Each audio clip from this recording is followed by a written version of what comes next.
Mega daughter Niharika మరోసారి వార్తల్లో నిలిచింది. తాజాగా ఓ యూట్యూబ్ ఛానల్కి ఇచ్చిన ఇంటర్వ్యూలో మాట్లాడిన నిహారిక కెరీర్తో పాటు తన విడాకులపై కూడా స్పందించింది. ఒక మనసు, సూర్యకాంతం, హ్యాపీ వెడ్డింగ్ సినిమాల్లో నటించినప్పటికీ నిహారికకు తగిన గుర్తింపు రాలేదు. ఆమె కెరీర్లో ఇప్పటి వరకు ఒక్క హిట్ కూడా లేదు. దీంతో పెళ్లిపీటలెక్కిన మెగా డాటర్ భర్త చైతన్యతో కాపురాన్ని ఎక్కువ కాలం కొనసాగించలేకపోయింది.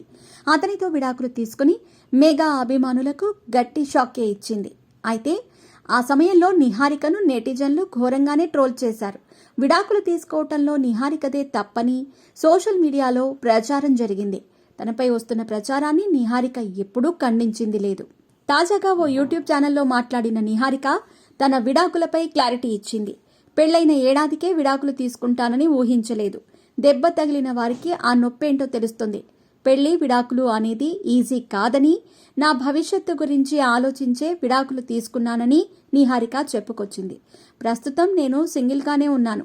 భవిష్యత్తులో రెండో పెళ్లి చేసుకుంటారా అంటే సమాధానం చెప్పలేను. అలాగని ఇక్కడే ఆగిపోవాలని కూడా తాను భావించటం లేదు. నా వయసు జస్ట్ 30. సో ఏదైనా జరగొచ్చని ఆమె తెలిపింది. నా తల్లిదండ్రులకు భారం కాకూడదనుకుంటున్నా అని చెప్పుకొచ్చింది. దీంతో నిహారిక ఖచ్చితంగా రెండో పెళ్లి చేసుకుంటుందని భావిస్తున్నారు.